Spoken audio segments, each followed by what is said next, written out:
Bon matin à toi, bienvenue à Deux Cafés avec Sensei, ton émission hebdomadaire sur YouTube où on jase formation holistique de l'individu. Ça veut dire quoi? Ça veut dire qu'on parle nutrition, on parle course à obstacles, on parle entraînement, suggestion de livres de développement personnel. Surtout, on répond à tes questions. Et ce matin, je vais essayer de t'exposer quelques informations qui vont répondre à la question comment qu'est-ce que je vais lire les étiquettes nutritionnelles à l'épicerie et faire de meilleurs choix dans mes achats quasiment quotidiens au supermarché. Mon nom est Sensei Pascal. Ça me fait super plaisir d'être avec toi avec toute l'information qu'on a à livrer et à tous les mercredis en direct, 7h30 sur les YouTubes. Et si on y allait, genre live, là, sur qu'est-ce qui va se passer avec les étiquettes dessus, ton plat, ton sac de chips, entre autres, ta petite boîte de popcorn, comment est-ce que ça fonctionne, l'étiquette? À quoi ça sert? Pourquoi est-ce que quand tu tournes ta boîte de céréales Lucky Charms, est-ce que tu as des informations d'où ça vient? Quel est le sens de la vie? De qu'est-ce qui va se passer dans l'univers? On va tout le dire. En te présentant ici un invité spécial, c'est Madame Chamallow. C'est tout. C'était l'insert aujourd'hui. Il n'y a aucun lien logique avec le reste. L'étiquetage nutritionnel, gang, on regarde ça immédiatement. Ce sont les informations obligatoires devant être fournies sur les emballages des aliments préemballés. Préemballés, c'est important à se souvenir parce qu'on va revenir là-dessus un petit peu plus tard. Il y a 3 éléments qui sont encadrés par la loi de Santé Canada, c'est-à-dire la liste des ingrédients, les allégations nutritionnelles facultatives.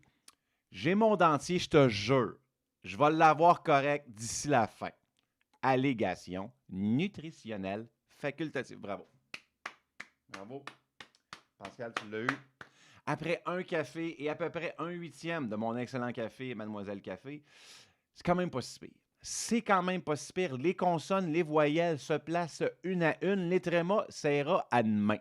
Il y a aussi le tableau de la valeur nutritive qui est l'objet global, l'objet d'importance aujourd'hui. C'est l'étiquette nutritionnelle que tu vois en arrière, le petit tableau. C'est ça le plus important. On va le voir plus tard. Ça s'attarde rapidement à la liste des ingrédients parce qu'il y a une logique dans la façon que l'information t'est présentée et simplement d'avoir quelques lignes directrices sur comprendre comment les interpréter, ça peut vraiment, vraiment aider au quotidien. Et tu vas te surprendre à comparer des aliments et faire vraiment des meilleurs choix dans ton panier d'épicerie. Et aussi, des fois, ça fait comme, oh, on a des surprises sur des aliments qu'on pensait bons pour X ou telle raison. Puis finalement, on se remet en perspective cet achat-là. Puis ça nous permet comme je l'ai dit tout à l'heure, de faire de meilleurs choix, de nous éduquer.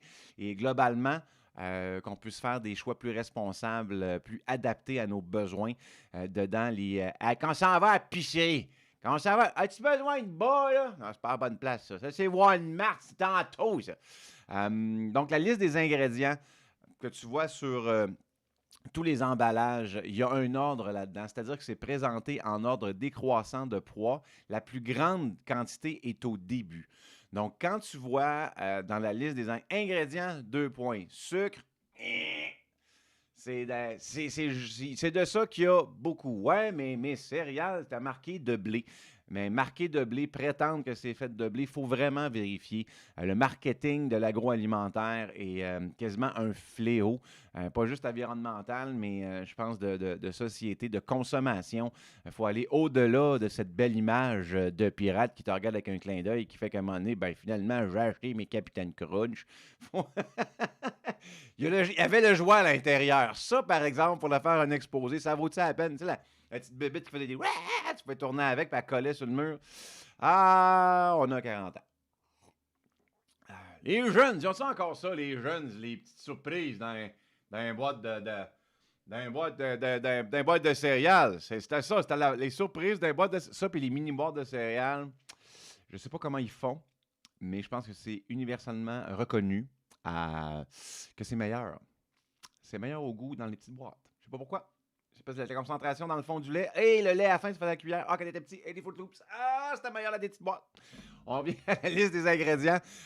Donc, la plus grande quantité est au début. Il faut faire attention parce qu'il y a différents noms utilisés. Ça, c'est pas nécessairement encadré par la loi. Pour cacher sucre, tu peux lire miel, cassonade, extrait de jus de canne, glucose, maltose, sucrose, sirop de maïs, je m'excuse, je suis allergique au tréma. Fructose, mélasse. Donc, ça ne veut pas nécessairement dire sucre. C'est un équivalent du sucre que le producteur de l'aliment a utilisé. Il doit le lister, mais il faut savoir c'est quoi les synonymes. C'est bien beau marquer jus de canne ou miel. Les gens vont dire ah, ben finalement, c'est un peu plus naturel, mais c'est pas nécessairement meilleur. Sirop d'érable, très bon au goût, extrêmement sucré, c'est très calorique. Il ne faut pas dire parce que c'est naturel que c'est nécessairement meilleur. Il faut comprendre ce que l'on met dans notre corps et ce que l'on met dans notre cœur. J'ai failli sortir ça en premier. J'étais très spirituel ce matin. On disait que dans notre cœur, il devrait y avoir moins de sirop de maïs. Oh mon Dieu. Voilà. Je suis allergique au tréma. Allégations nutritionnelles. Voici ce qu'est des allégations nutritionnelles. En fait, c'est quand tu vois un peu des compliments ou des attraits importants sur l'emballage. Par exemple, il y a deux sortes en fait. Il y a relative à la teneur nutritive. Fait que quand tu vois sur ton emballage une bonne source de fer, une excellente source de calcium, par exemple, sur le lait, sans sodium, donc c'est une allégation sur le contenu ou sur un nutriment en particulier. L'utilité, c'est identifier visuellement rapidement un aliment qui contient un nutriment dont soit tu veux te débarrasser ou diminuer ou que tu veux augmenter. Tu as fait un test, là, ton test médical annuel. Puis ton médecin, comme beaucoup de personnes, vont dire ben ouais, tu as peut-être une petite carence en fer. Fait que, avec ces données-là en tête, tu arrives à l'épicerie, puis tu vas choisir quelque chose marqué bonne teneur en fer. Oh, tu vas t'y intéresser, puis tu vas être peut-être porté à faire l'achat de cet aliment-là, quitte à essayer des nouvelles choses. Ça va faire partie de ta décision d'achat au supermarché parce que tu sais que tu as une carence en fer et tu dois y pallier. La deuxième sorte d'allégation nutritionnelle sont relatives à la santé. Donc, c'est juste d'informer, de prétendre, entre guillemets, sur l'emballage que l'aliment en question a un effet bénéfique à la santé. Par exemple, peut réduire les risques de maladies du cœur. Rapidement comme ça, je m'en souviens d'avoir vu ça sur, entre autres, des comprimés, des capsules d'oméga 3. L'utilité, encore une fois, c'est identifier rapidement. Quand c'est sur le marketing direct de l'emballage, c'est identifier rapidement un aliment qui peut réduire le risque d'une maladie chronique. Encore une fois, c'est de l'information qui peut être présentée de façon visuelle, mais qui rapidement vont plaire à certaines clientèles qui sont en recherche d'un élément précis, d'un bienfait par rapport à un aliment. Les allégations sont facultatives. C'est-à-dire que bon, c'est marqué bonne source de fer. OK, je le prends, je le mets dans mon panier, je le mange, je ne me pose plus de questions. Mais quelle est la quantité de fer qu'il y a réellement à l'intérieur? Pourquoi est-ce qu'on peut alléguer que c'est un aliment riche en fer? Est-ce que tu as une quantité que ton médecin ou ta nutritionniste ou ton diététicien, pour les 3 qui existent sur la planète, t'ont recommandé à la journée? Fait que c'est important. Bon, tu as trouvé quelque chose qui allègue que c'est une bonne chose à faire. Une bonne chose à en faire. Nice. Maintenant, il s'agit de tourner l'aliment de côté, d'aller voir en arrière ce qu'il y a vraiment, la quantité que ça te propose par portion, puis après ça, de faire ton choix en lien, en perspective avec ce dont tu as besoin. Et si tu as déjà appris quelque chose dans cette vidéo, ne te gêne pas. Mets un petit plus si déjà tu as appris sur la liste des ingrédients, l'ordre des ingrédients, c'était quoi, les allégations nutritionnelles, c'était quoi. Et prépare tes questions. Tu peux les laisser directement présentement dans le chat sur soit les choix alimentaires.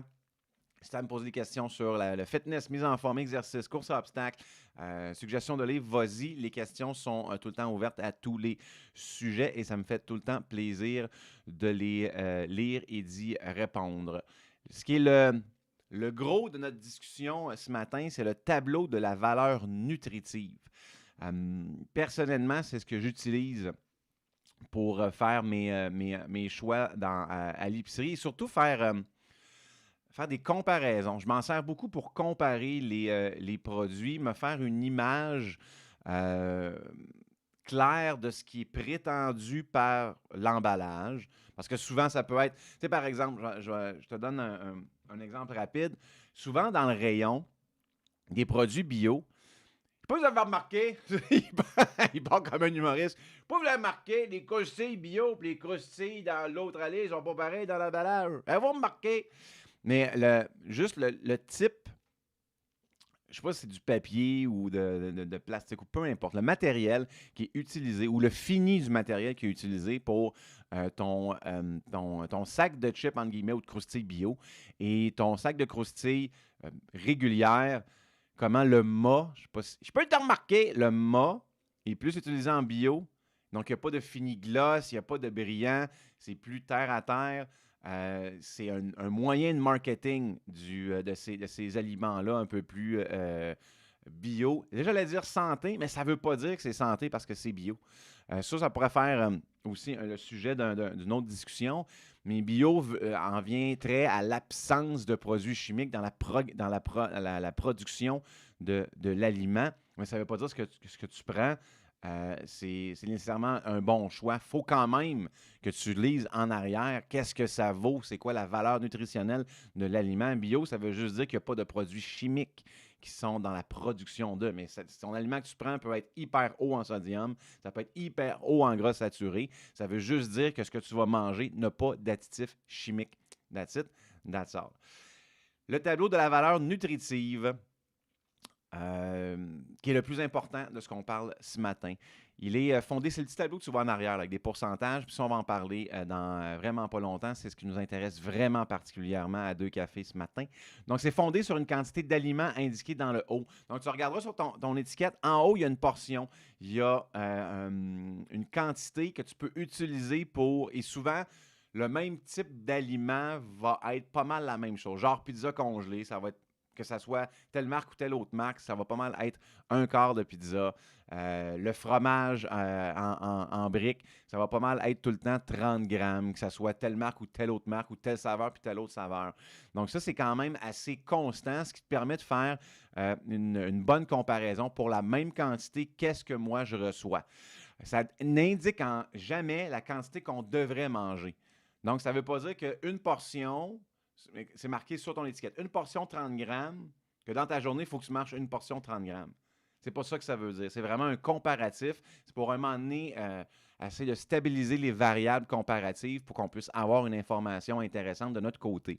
Les unités de mesure, justement, peuvent être soit des fractions d'aliments, comme je l'ai dit, un quart de pizza, des unités d'aliments. Tu vas le voir souvent dans les boîtes de craquelins, des sacs de chips, ça va te marquer 11 croustilles, 12 craquelins et des mesures précises. Un 3/4 de tasse, ça ne devrait pas être un 3 ou 4 tasses. Sensei, ça devrait être une petite barre qui fait un 3/4. Ah, le clavier français. Merci à... Oh, on l'a-tu le 3/4? On l'a-tu? Mettons qu'on va le laisser de même pour l'instant. On l'a trouvé. Yes! On a trouvé le backslash sur le clavier. Yes, merci à iMac qui fait un clavier anglophone pour Pascal. Il cherche ses accents à chaque fois qu'il écrit dans son petit traitement de texte. Donc, voilà, 3/4 de tasse. Outil de comparaison, c'est l'utilité fondamentale du tableau de la valeur nutritive pour comparer deux aliments similaires. Puis on va faire un exemple tantôt. Je t'ai préparé ça dans pas longtemps. Tu es devant... l'allée avec les craquelins, tout ça. Bon, je vais m'acheter des petits craquelins, on a des soupes à manger. On a des soupes à manger. Là, tu compares tes Wheat Thins avec une autre sorte. Fait que tu tournes les deux boîtes ou quelque chose de similaire. Bon, une autre marque qui dit qu'il y a des craquelins santé ou whatever. Tu le retournes, tu fais la comparaison pour 12 craquelins. Ah, ça me donne. Ah, finalement, le pourcentage est élevé de ci, de ça. Puis l'autre sorte pour une saveur similaire ou une saveur qui va me plaire aussi. j'économise entre guillemets ou je m'évite tel pourcentage de sodium, c'est moins gras. Ah, mais finalement, je pensais que la marque que j'utilisais depuis des mois, des années, finalement, j'ai pris le temps de le comparer juste pour le fun. Ça m'a pris 2 minutes à l'épicerie. Une autre marque, je me rends compte que, ben, mais finalement, peut-être pour mon alimentation, c'est peut-être meilleur. Cette sorte-là, elle rentre dans mon panier. L'autre, maintenant, va rester dans les allées. Et ça, ce travail-là, si tu le fais régulièrement, à un moment donné, tu vas le faire de moins en moins parce que tu vas connaître les produits. C'est rare qu'il y ait des nouveaux produits qui s'installent.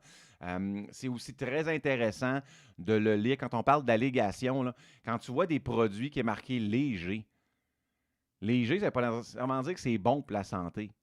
Ça veut juste dire que c'est un comparatif à leurs produits réguliers. Il n'y a pas de loi sur léger, il faut que ce soit 33 de... Non, ça veut juste dire... Oui, ils disent la vérité, c'est plus léger que leur version régulière, mais il va dire quelque chose de très gras qui est léger, reste quelque chose de gras. Tu vois mon topo. Par exemple, dans mon choix de viande, parce qu'il y en a certaines qui sont étiquetées, la viande surtout hachée. Du bœuf régulier comparativement à du bœuf maigre ou extra maigre. Même l'extra maigre reste très fort en gras saturé. Fait que moi, c'est des choix que j'ai fait. Comme à un moment donné, j'ai fait, je vais prendre du bœuf extra maigre. Si je veux manger mexicain à soir, ça me tente de faire des fajitas ou des burritos. Et là, tu prends la comparaison, tu fais, ouais, même l'extra maigre, ça devient, c'est quand même élevé en gras saturé. Mais il me faut quelque chose, une viande hachée pour faire mes burritos ce soir. Je vais aller voir la dinde hachée, le poulet haché. Wow, là, tu te rends compte qu'il y a beaucoup moins de gras saturé. Tu peux t'en prendre des sortes qui ont moins de sodium. La protéine, c'est plus. Fait que tu te rends compte que finalement, si tu la prêtes comme du monde, puis je suis un gros fan de dinde hachée pour bien des choses, je trouve ça excellent. Ouais, c'est un peu sec, pas si tu la prêtes comme du monde. Si tu peux être inventif dans ta cuisine avec des bonnes épices, tu vas avoir un régal. Comme qui disait le tigre dessus la boîte de Frosted Flakes de Kellogg's. D'ailleurs, lis les ingrédients sur ta boîte de Frosted Flakes. Tu vas voir, il y a moins de tigre que tu pensais, pas mal plus de poches de sucre. Mais voilà, c'est dans ces façons-là, des fois, là, tu prends juste le temps de te donner une petite idée, d'aller chercher un autre aliment, de faire un comparatif et t'évolues dans tes choix nutritionnels au quotidien. Et ça, je pense qu'au cumulatif, tu vas faire de meilleurs choix, puis c'est ta santé et celle de ta famille, si tu fais l'épicerie pour ton cercle familial. Ton cercle familial. Moi, je fais l'épicerie pour ma tante, mon oncle, grand-papa. Moi, j'arrive là-bas, j'ai 3 paniers, 5 listes. Je passe la fin de semaine, j'ai même un petit campement, j'ai mon sac de couchage, je me couche à côté du rack décongelé. Ça me garde au frais pour la nuit. J'arrive avec mes mitaines, un petit café. Le lendemain, ça rouvre. Je suis là à l'open. Qu'est-ce que tu fais en fin de semaine? M'en va coucher devant le cinéma, c'est le nouveau Star Wars. Toi, m'en va coucher en face du métro. Je veux pas manquer les courgettes. Malade! Je veux pas manquer les courgettes. Sincèrement, cette personne-là me fait peur, mais je veux vraiment la rencontrer une fois dans ma vie, peut-être à distance. C'est un passionné des courgettes. Lui, il manque jamais le début de la saison, tout le temps là. Tout le temps là, le début de la saison. Donc, c'est une petite comparaison le tableau de la valeur nutritive entre aliments similaires. Ça peut aussi nous éduquer sur la quantité qu'on consomme réellement. Je suis un gros fan de fromage, puis on va y arriver dans pas longtemps. Mais un 30 grammes puis une portion, là, prends ta brique, là, la grande brique, tu vas voir que c'est vraiment pas beaucoup. Puis là, on se rend compte que ce petit 30-là, tu sais, prends ta grande brique, là, c'est quasiment 1/10 de la brique, c'est ton 30 grammes, c'est ta portion. Tu sais, quand tu manges un tiers de brique, ou tu fais un gros pack, un gros pack gratiné, puis tu passes un quart de brique ou quasiment un demi-brique. Moi, je suis un gros fan de nachos, maison, santé. Puis je vais revenir tantôt, mais quand tu te rends compte, tu as passé à moitié de la brique. Quand tu lis l'étiquette à côté, tu te rends compte que t'en manges du gras saturé, puis tu en manges du sodium, ou si tu fais une pizza congelée. Le sodium, là, c'est Solidex. On regardait la semaine passée, d'ailleurs, je te le propose, le coût calorique de la malbouffe des aliments rapides, du comfort food. Je te suggère d'aller la regarder après que tu aies regardé ça live ou tu l'auras regardé peut-être en différé. Mais on parle entre autres de la valeur quotidienne en sodium de la pizza Delissio pour un quart ou un huitième de pizza. Donc, si tu manges la pizza au complet, tu bosses à peu près à 200-250 ta valeur quotidienne en sodium. C'est pas pour rien que tu as soif, tu comprends? Ou que tu es déshydraté le lendemain ou que tu fais juste vraiment mal. Le corps, à un moment donné, il dit tu y mets en pelle, à coup de pelle, dans la bouche, des aliments qui sont peut-être pas très bons pour lui. À un moment donné, ça réagit. Donc, ça nous donne une idée de la quantité qu'on consomme réellement par la portion. Ça nous aide à pouvoir peut-être réduire nos portions ou à compenser avec d'autres choses et à déterminer le pourcentage de vécu consommé. Ça, c'est la valeur quotidienne qu'on va parler dans pas longtemps. Les informations indiquées sur ton étiquette, et c'est ce qui est légiféré par Santé Canada. Tu as entre autres les calories, les 13 principaux nutriments qui sont les lipides, les gras, les saturés, les trans, hyper important, les trans, stay away from that at all costs. Les saturés également, ça c'est ce qu'on appelle les trans, c'est les très mauvais gras, saturés c'est les mauvais gras. Les bons gras, entre guillemets, tu as les mono-insaturés qui sont les pas pires gras, les polyinsaturés qui sont les bons gras. Cholestérol, sodium. Cholestérol, c'est.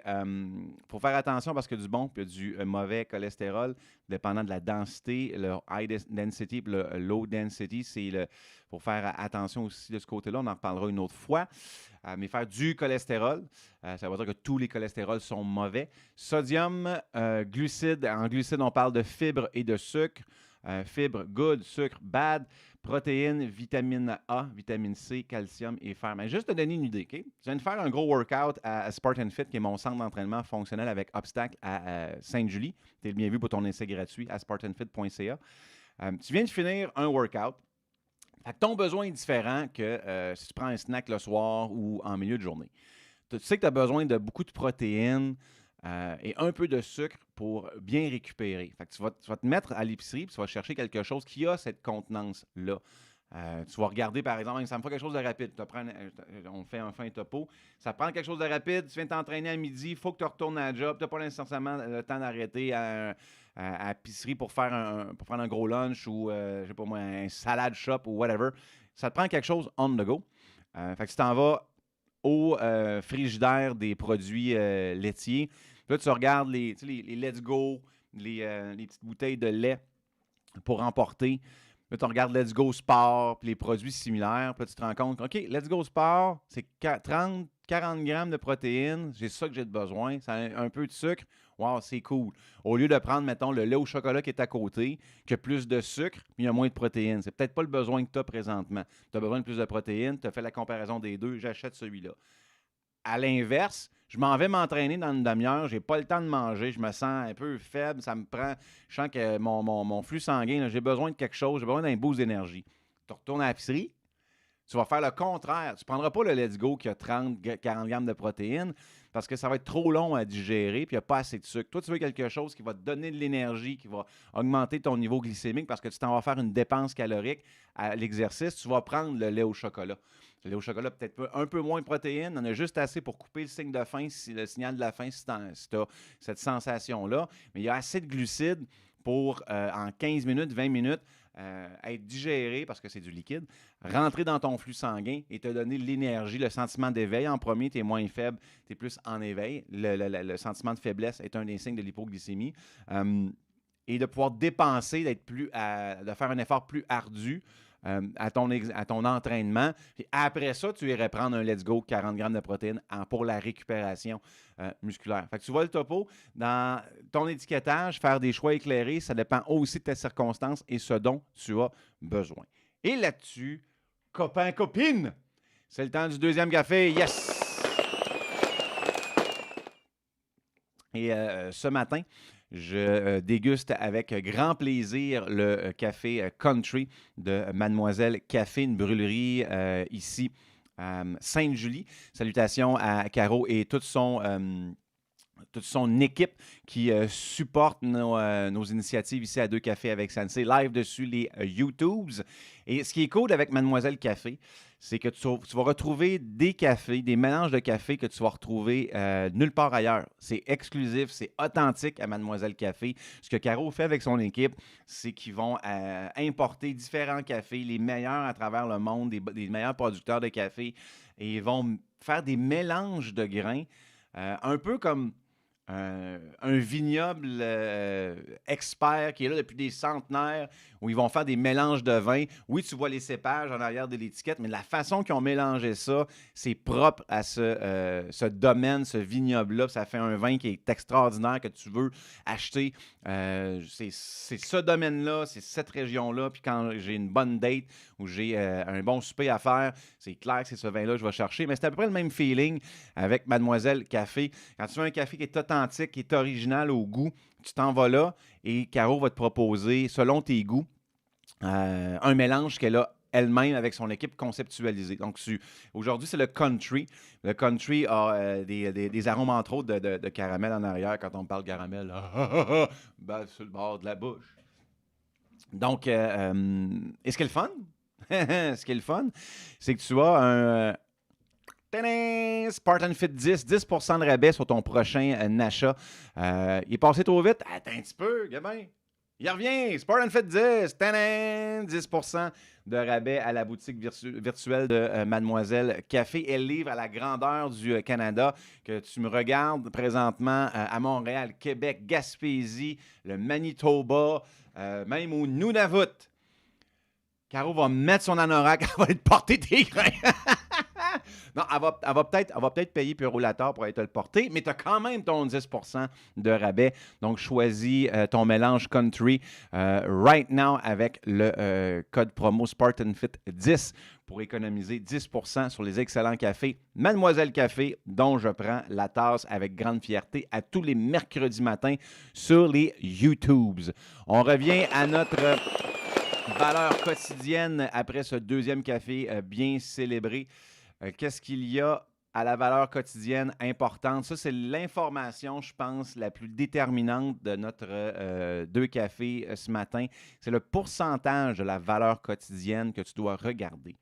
En arrière sur l'étiquette, en arrière des aliments, le taux de grammes et tout ça, c'est très vague. C'est plus ou moins important pour toi. Le pourcentage de valeur quotidienne est ce que tu devrais utiliser pour faire des meilleurs choix. Personnellement, c'est ce que je regarde tout le temps. Et il y a une grosse règle du pouce, un rule of thumb super simple. 5% et moins, c'est peu. 15% et plus, c'est beaucoup. Et ça, c'est du côté canadien. Côté américain, c'est 20% et plus, c'est beaucoup. Et tu vois, moi, je me suis mis à jour en faisant mes recherches pour deux cafés et je vais me mettre à rechercher des aliments qui sont peut-être plus de 15% et moins dans certains nutriments, entre autres gras saturés, entre autres sodium. C'est pas mal les deux variables que moi, je regarde régulièrement quand je fais mes achats. Donc, 5% et moins, super good. 15% et plus, regardons à côté d'autres produits, juste voir si tu peux trouver quelque chose qui va avoir un pourcentage un peu plus diminué sur les nutriments d'importance, encore une fois, gras saturés, je pense, gras trans et sodium. Comment c'est calculé tout ça? C'est en comparant l'apport quotidien recommandé, l'OQR, des vitamines et minéraux versus les normes de référence pour les nutriments listés au tableau. Fait qu'un exemple en fer. L'OQR est à peu près de 14 mg. Oui, ça, c'est calculé, mais c'est encore une fois, ça, c'est des données de Santé Canada qui sont un peu plus précises sur lesquelles le VQ va être calculé pour l'étiquetage. Un aliment contient 3 mg.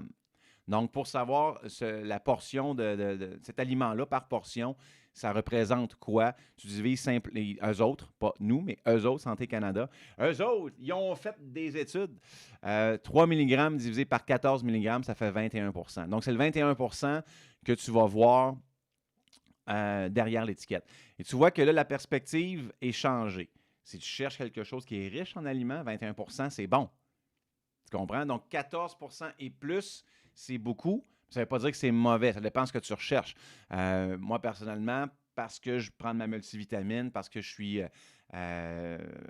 assez à côté vitamines et minéraux, je prends soin de ça quotidiennement depuis des années. Je sais que je suis correct un partout.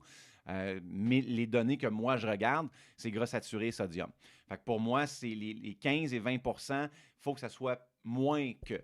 Si toi, tu as une carence en fer, puis ce que tu cherches, c'est ça, 15 20 pour toi et plus, c'est bon.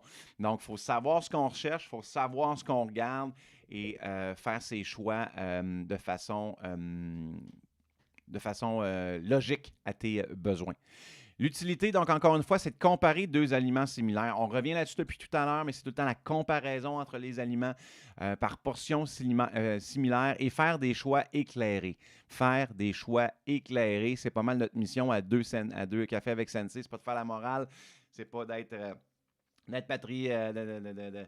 de te prendre par la main, de te traiter en bébé, c'est pas ça. C'est d'éduquer, puis globalement qu'on puisse faire de meilleurs choix avec des petits trucs faciles à utiliser pour avoir une meilleure santé demain en utilisant ces trucs-là aujourd'hui. Ox!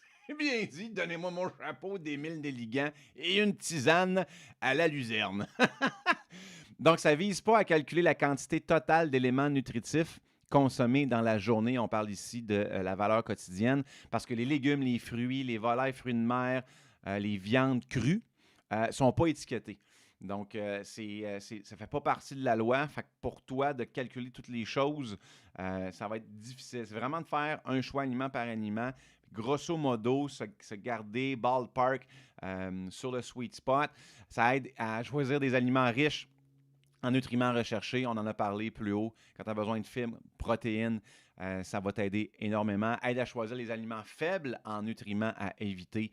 Lipides saturés, lipides trans et sodium, c'est ce dont on parlait il y a quelques secondes. Et si on mettait ça en pratique, on fait un petit exercice. Oh, j'espère que je vais pouvoir attendre un petit peu. Pacal, il va falloir qu'il fasse de l'espace pour que tu puisses voir tous les graphiques. T'as un peu, ça s'en vient, mon ami. Oh, ça monte. Comparaison de produits. On parle de fromage en briques. Pourquoi je parle de ça? Parce que je suis un gros fan de me faire des poutines maison et des nachos maison. Attention, je parle de poutine et de nachos santé. Et pourquoi je dis ça? Je vais prendre des frites congelées. Moi, personnellement, je prends les Cavendish. J'ai pris le temps de lire les étiquettes, comparer, par exemple, les frites congelées Cavendish, les frites congelées McCain. Je le compare aussi avec ma dépense énergétique quotidienne parce que je m'entraîne à tous les jours. J'ai un style de vie assez actif.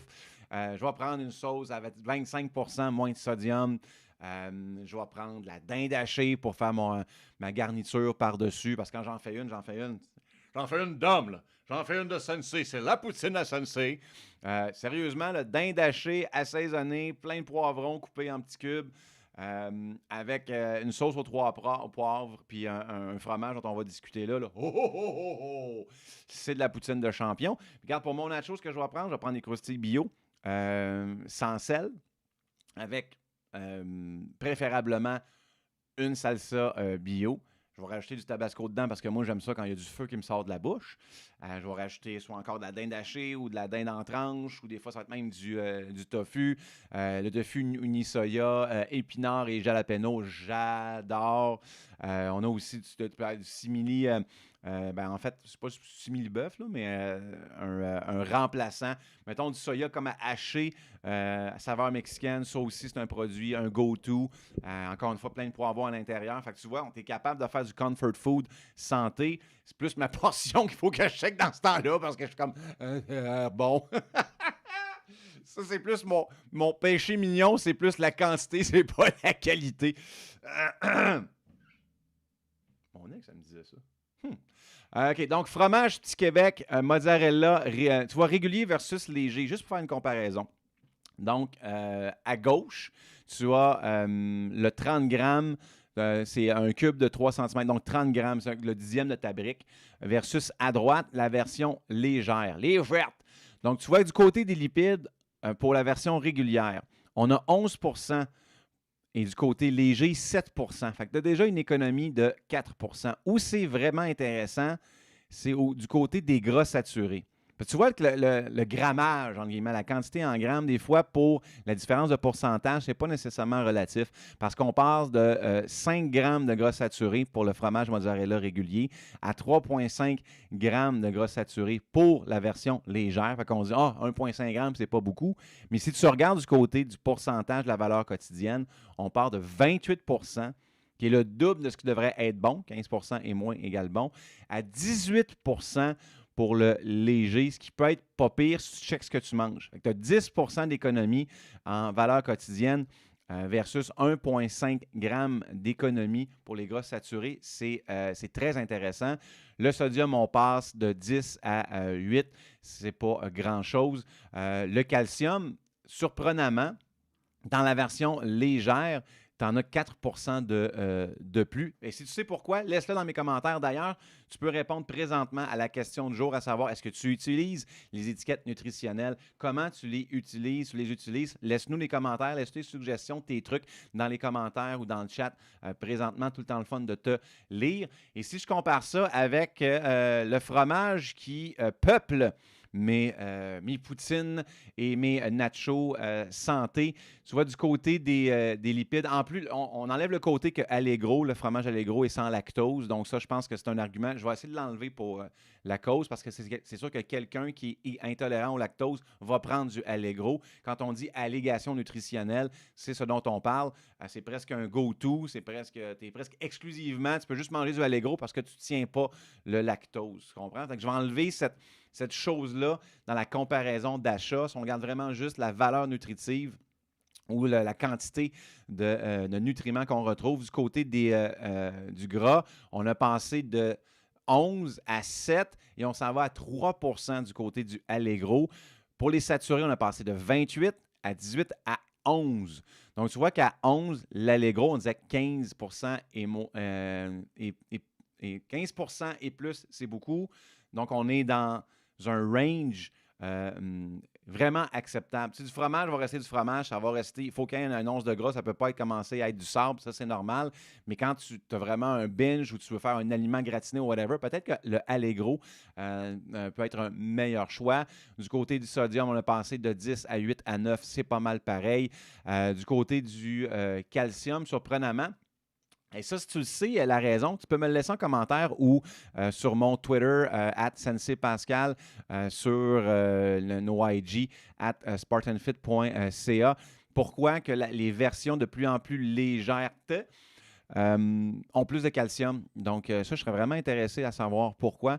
Pas de cachette, ça sort présentement à mes recherches parce qu'on est passé de 15 à 19 à 23. Donc, pour le fromage Allegro. Et c'était l'exposé oral sur les étiquettes nutritionnelles. J'espère que tu as appris ce matin avec moi autant que moi pendant mes recherches et que ça t'a aidé pour faire tes choix au quotidien dans ton panier d'épicerie. On a Véronique qui nous dit « est vraiment intéressant, j'en savais déjà sur le sujet, mais d'y aller en profondeur, ça fait plaisir. » Véronique, déjà là, de comprendre les choses, de savoir pour comment c'est calculé, des fois, ça peut nous donner confiance à la méthode. Ça peut nous donner aussi quelques éléments de surplus d'informations. Moi, je trouve ça super intéressant après ça d'arriver à l'épicerie, puis de mettre ça en action, puis de découvrir par moi-même ce que mon information va m'améliorer ou va me donner comme meilleure attitude ou nouvelle attitude comme consommateur à l'épicerie ou au supermarché pour mes achats quotidiens quasiment d'aliments. Voilà. À épicerie. Comment se comporter à épicerie? Lire des étiquettes et mettre des pantalons. C'est les 2 règles d'or.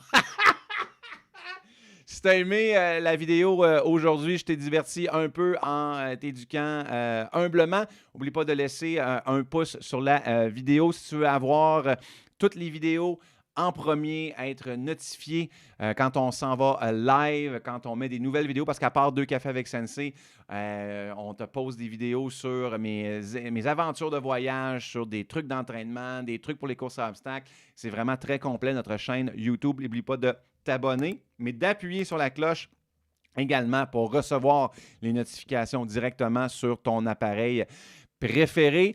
Et là-dessus, gang, la semaine prochaine, on va parler de l'historique des burpees. Il y a vraiment une histoire là-dedans. Puis c'est même pas des blagues. Fait qu'on va tout voir ensemble qui est le responsable de ton exercice préféré. Parce que t'es aimes les burpees. Ah oui, t'es aimes.